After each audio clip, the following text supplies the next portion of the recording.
There's this line from Seneca where he's saying that hope and fear are the same thing, which seems crazy on its face. But I think what he's saying is that like you're either hoping it goes a certain way or you're hoping that it doesn't go a certain way. That's what fear is. You're like, I don't want it to go that way.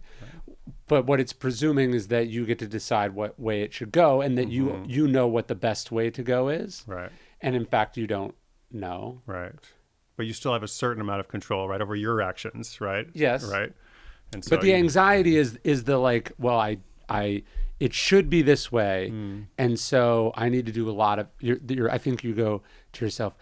If I spend a lot of time thinking and ruminating, it will make it more that way than if I just let whatever happens happen. Yeah. I mean, sometimes it's about the outcomes, right? And so the answer is like, I got to let go of the outcomes. But I think also sometimes it's just like, what are my inputs, you know? And so you ask like, what makes me the most anxious? I think that's probably the biggest thing. Like, how do I know what to do next? But then it's also like, bigger picture, like there's something I should be doing, not just in this moment, but there's something I should be like working towards. Yes. And it's like I have this like deep sense of it, but I don't always know exactly how to pinpoint what that is. Yeah. You know? And so like, I feel like that's anxiety inducing. Yeah. And so there's like some Zen place you get to where you get rid of the should, you know, and you accept yourself and you accept life. But then there's this other part that I think is true and real, which is like, you are only here for a certain amount of time. We each have potential. You don't want to waste this thing that is existence. And so there's some middle ground between the two of like beating the crap out of yourself because you're not doing what you should be doing. And then also doing what you should be doing. Right. You know? Right. The answer cannot be like, just take it easy. Yes. You know, it can't be like, just slow down. You know, like sometimes in life we need to slow down for sure. Yeah. But I think, you know, ultimately just accepting this, like, I'm going to just step back is not a good solution for most people, right?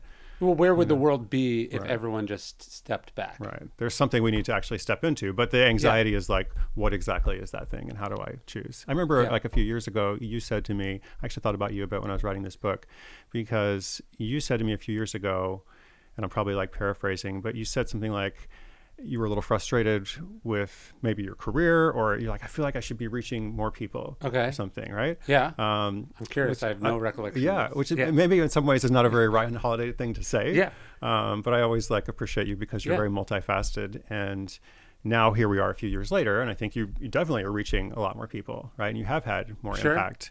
And so I wonder, you know, is that the result of, you know, choices that you've made? Is it the result of circumstances outside your control?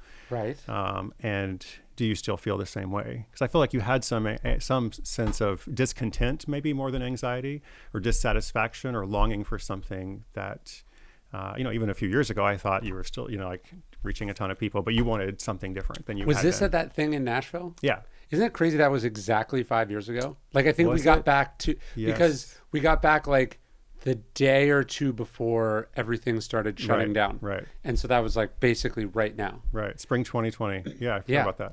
Crazy how 5 years is. I would have said 3 years if I hadn't thought about it. How long ago was that? It was like 3 years ago. Yeah, 5. Wow. Well, yeah, if you told me it was 18 months ago or it was 11 years ago, I would believe you. Right. Which is like the crazy. Yeah. No, I remember that. What I remember at that thing is James Clear was there, and we were talking with James, and you know, there's something about comparison is bad, right? It's the thief of joy, as they say. Right. At the same time, when someone really like knocks something out of the park or does something that hasn't been possible before, it helps give you a sense of like what is possible, right? Like it wasn't until somebody breaks a 4-minute mile that you're like, oh, that's physically, humanly possible. So it's not just me bumping up into some limit. That limit might be mental.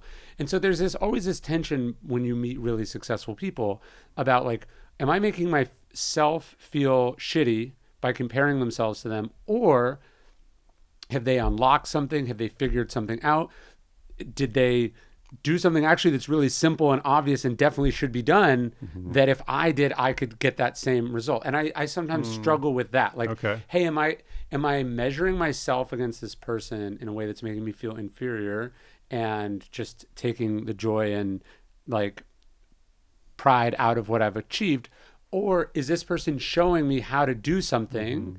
Like if every writer 20 years ago was just sort of, oh, what is blogging or what is social media, they would have left a huge amount of people on the table instead of trying this new thing. So there's always this like tension between, you know, comparison, I think, in a negative way, and then comparison in a constructive way. And do you feel that you do that comparison in a negative way that creates the sense of inferiority? Because I don't see that. I do both. So like I remember, you might have been in this too. There was a group that we were in.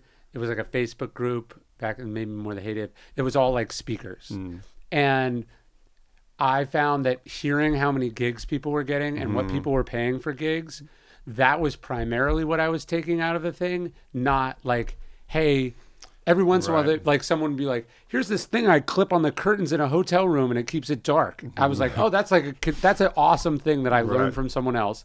Mostly what I was just doing is like, how are they getting that? But I still have a bunch of notes from that meeting.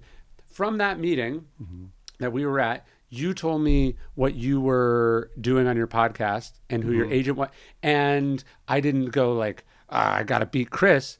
I was like, I should talk to that guy. Right. And Ben Davis, who reps this show now, helped us unlock this whole, like, so I think I do both, but I try to only do the constructive form of comparison where I go like, hey, why is it what is working for that person? Are there things that I want to add into my thing, as opposed to more status anxiety of just like, are they beating me? Are they better than me? Are they happier than me? Yeah, that's great. It's tough though. It is tough. It's something like I do the inferiority thing and I don't want to do it. Yeah. It's not like I'm like, oh, this is a better way. Like I understand I'm harming myself by doing that. And probably the only thing that's helped me is to understand, okay, I am not them. And it's not that person is better than me necessarily. They've had a different life path. They've had different life experience. You have to always ask yourself, like, would you trade your life for someone else's? Totally. And it's really tricky because I think at first you're like, well, of course I would trade for whoever this mega successful person is.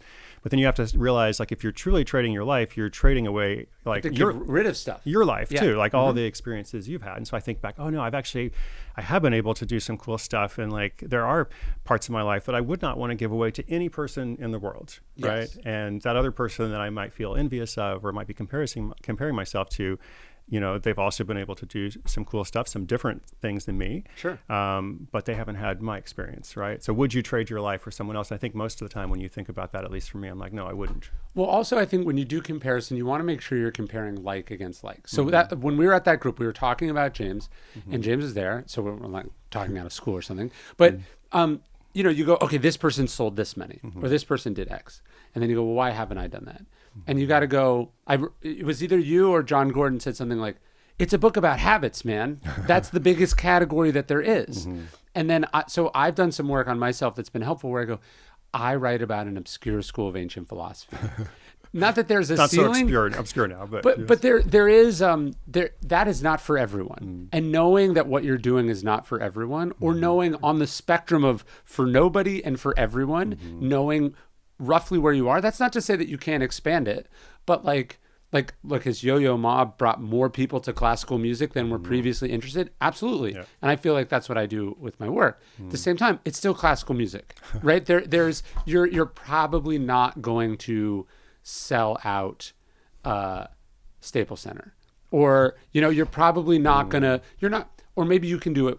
You could do Madison Square Garden, but you're probably not going to go on you're not going to follow Taylor Swift, right? You're not going to fill every because the era of Stoicism. Yeah, there's just different ceilings on different things. Sure. And when you can kind of go, okay, here's more or less so then who are my peers that I actually can not compare myself to, but I can measure myself against and go, hey, actually, I'm not doing everything that I could, or my publisher or my agent or whomever is not bringing me the things like how do you know when you're just have an endless amount of ambition and when someone you've hired to do a job for you is not delivering those results?